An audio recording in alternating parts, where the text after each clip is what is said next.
Hey, what's going on, everybody? Excuse my appearance. This is a little bit of a lazier go, but let's get into it. What did I finish reading last week? Well, this past week I finished reading Of War and Ruin. And oh my gosh, I don't have any physical book hauls this week, but I did pick up the hardcover copy of this because I have all the other ones, not including the ice. Excuse me. Got some congestion. This was incredible. This was very epic. It was a large cut above the rest of the books in the series that I read so far. Excuse me. I just had some kombucha. And it was absolutely fantastic. The story arcs that there are some unresolved things at the end of this book that I can't wait to see what happens in Of Empires and Dust with one of my favorite characters who I will not name, but let's just say not so good in book one. And then slowly, those redemption arcs I love. I'm sure if you've read this series, you know who I'm talking about.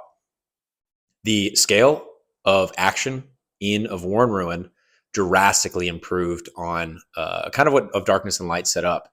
Of Blood and Fire had plenty of action, but this one just really brought it home. There was a part in the middle of the book. I believe we're in the Dwarven kingdoms, and we're seeing through, I believe, Kyra.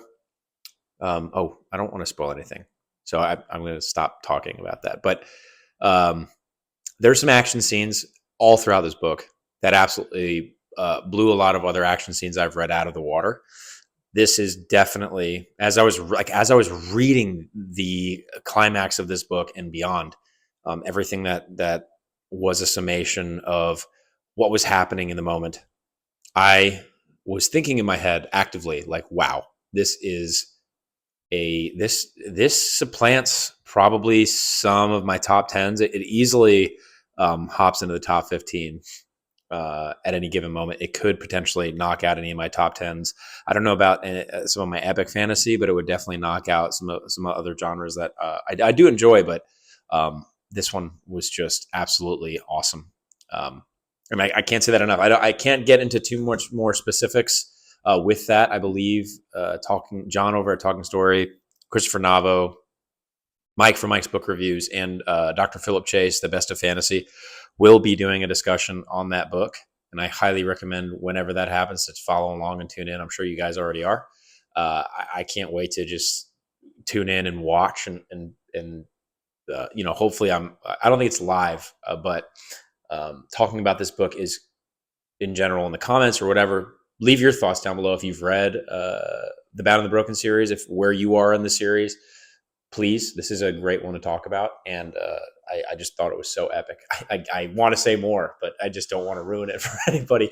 There's this massive battle scenes. There's a massive expansion on the aspects of the dragons and the dragon riders, some things that I didn't know, which I guess I would have been able to deduce earlier on when being introduced to the dragons and the dragon riders. But yes, so that was what I finished reading. I'm going to go into what I'm reading right now. I still am actively on Empire of the Vampire. I didn't get any of this done this week. I prioritized Of War and Ruin. I was so close to being finished. I finished it earlier in the week. So I wanted to get to that and get done. This will be done before the end of October. That is my vow as a spooky season read. I'm going to prioritize that. But next week, next Friday, the next book up is Sundered Moon.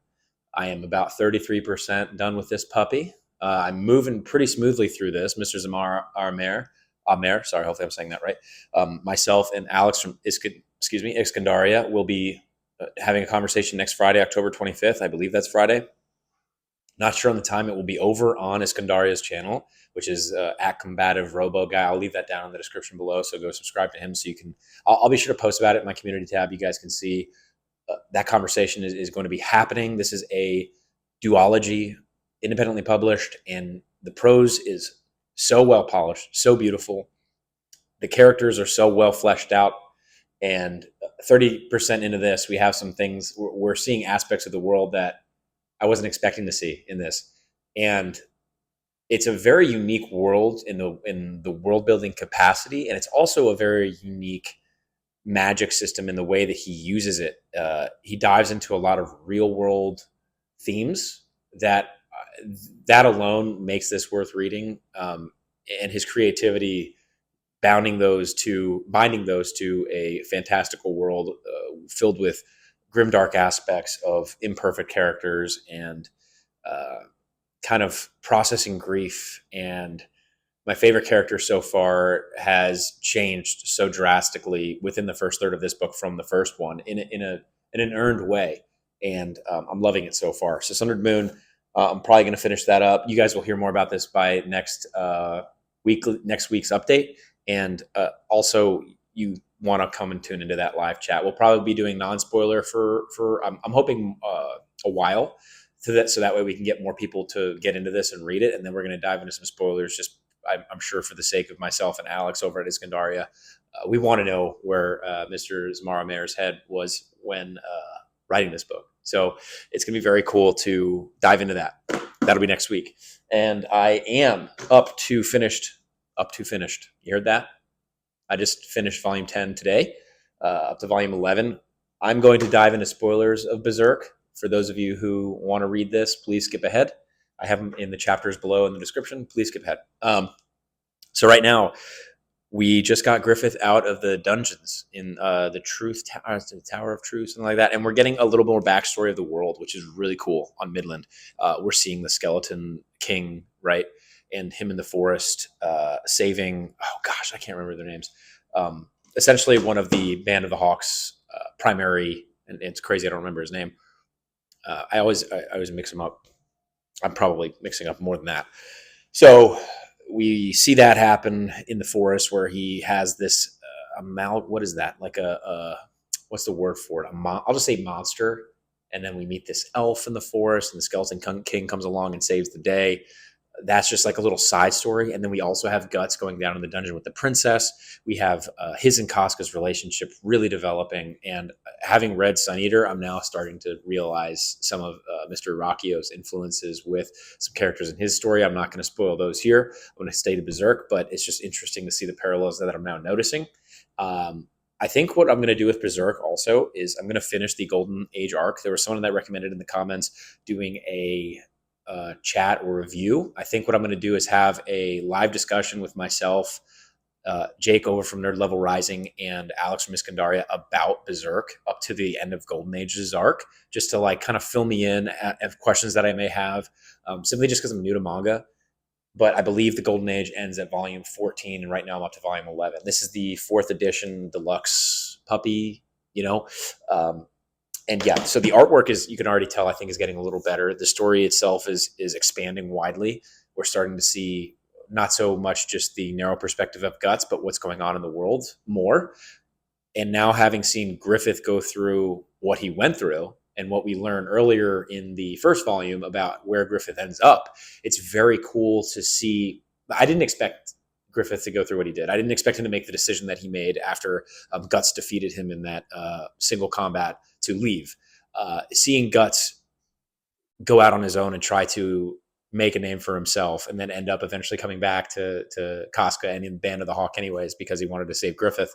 And then, of course, his development with Casca and their relationship, and even her love for Griffith, but more so Guts' love for Griffith, and just where that's heading. And from what Griffith's character said to Guts at the end, like right before we got into the Golden Age arc, it's leading me to believe that my heart's going to get ripped out completely. Even and in hindsight, going back and looking at that scene, if I were to open volume 1 right now, or whatever volume that was, volume 1 or 2, where we see Griffith essentially call Guts less than human, or like essentially dirt, just not worth any time, just not a person, whatever. It's very cool. And I'm so curious to see how that ends up. I imagine that we don't know right now because Griffith's got his tongue cut out by the torturer who, oh my gosh, I would never cheered so hard when that guy died. But seeing Griffith in his state now, there might be some disdain and some blame that he may. This is a theory. This is just me crafting this for myself, that he holds for Guts in having defeated Griffith and leaving, and then like Griffith maybe extends himself of his responsibilities and is like, oh, all right, whatever. Like it's all Guts' fault. Like I don't know where it's going to go. So we'll see. I'm just very excited to see where it goes. Okay, so that's Berserk. We have not made any more progress on Blackwater. it's 100 something pages that the first part that I can probably bang out before the end of the month as well with Empire of the Vampire. So I have some spooky things to talk about the last week of October. So right now, that was what I finished reading with Of War and Ruin, what I'm currently reading with Sundered Moon and Berserk. And of course, I didn't touch Empire of the Vampire, but I will get to it. As far as life stuff, no updates on D&D just yet.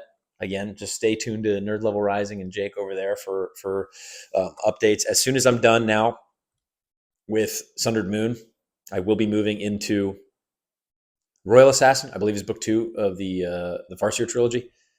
The first in the realm of the Elderlings trilogies, and I am so excited to return to that world. I expect that I will.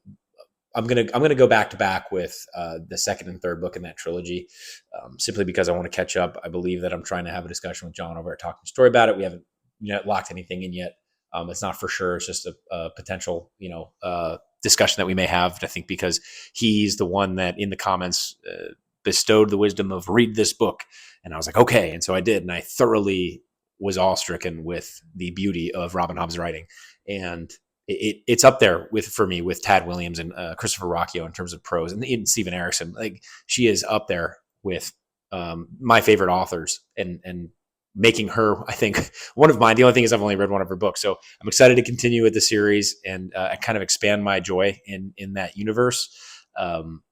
And see where that story was going. There was so much that was kind of unraveling in that first book, and I'm very much looking forward to getting into the second one because of all the little pieces that I'm starting to put together. I may not get the payoff I'm not expecting to get the payoff, I think, based on the pacing of the first book of all the little things that Robin Hobb was planting in the story for us, but I'm excited to see as how they unfold.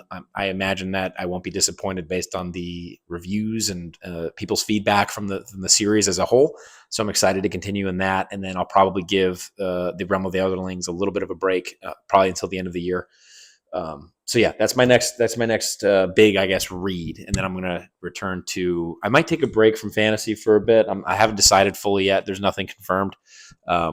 After the Farseer trilogy is done, I might jump over to some Hemingway. I have some Ernest Hemingway I really want to read. I might try and finish Blood Meridian. I might read Horns here. There's a chance that I go back to Adan. I'm just trying to, I haven't really planned out November quite yet. I do have to read We Are the Dead. So I think a nice little Ernest Hemingway palate cleanser after I finish the Farseer trilogy will help me get into We Are the Dead, just to, again, pull myself out of the fantasy world for a little bit.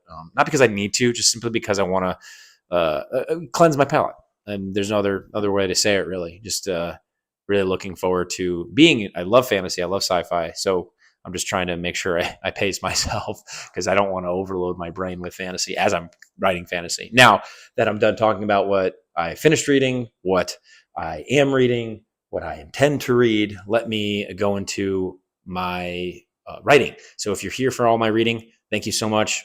Leave a comment down below with what you're currently reading, maybe your favorite reads of all time, things that have topped your charts this year, your favorite author, and then leave a thumbs up. That really does help us, build talking and more communication in the comments.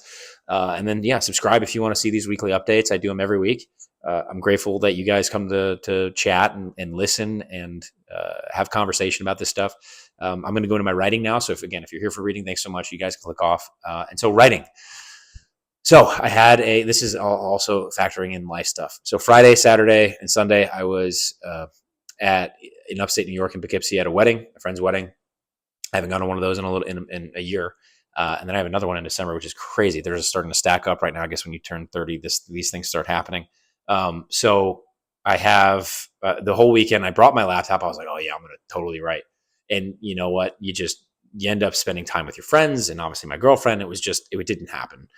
And I was going to do it on the train. And I was like, let me just read. And so I tore through Of War and Ruin. But all that to say, my word count went from, I believe I was at 160. Let's go 164.7. I'll confirm it in the title. It's either 164.7 or 165. I honestly don't remember. I worked on it yesterday. I'm going to work on it after this recording.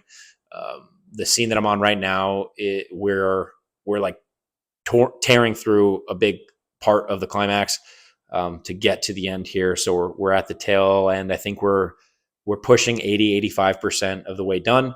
I want to be transparent, so you guys know it's like, yeah, I mean, write every day is great advice. Sometimes life happens and you just don't do it.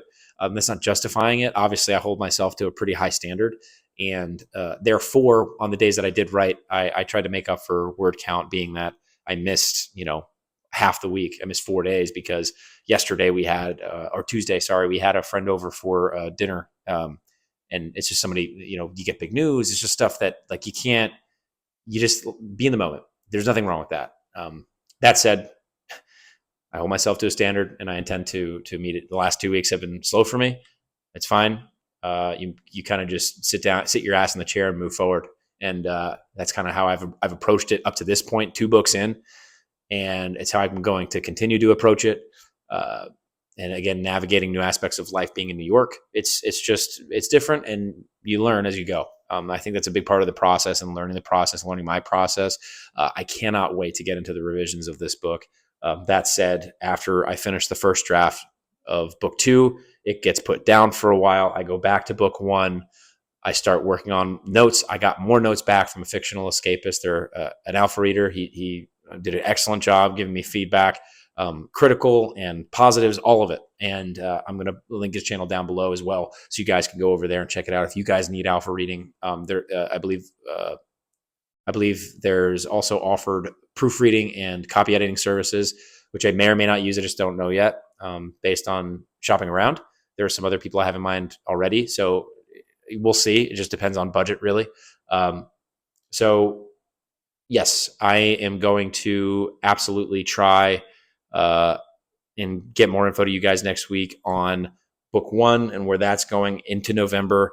I will absolutely be diving back into book 1, and it'll be cool to see the changes that have to be made, because there are so many changes after having written or currently writing book 2 that I will implement into book 1 that will make the stories that much better.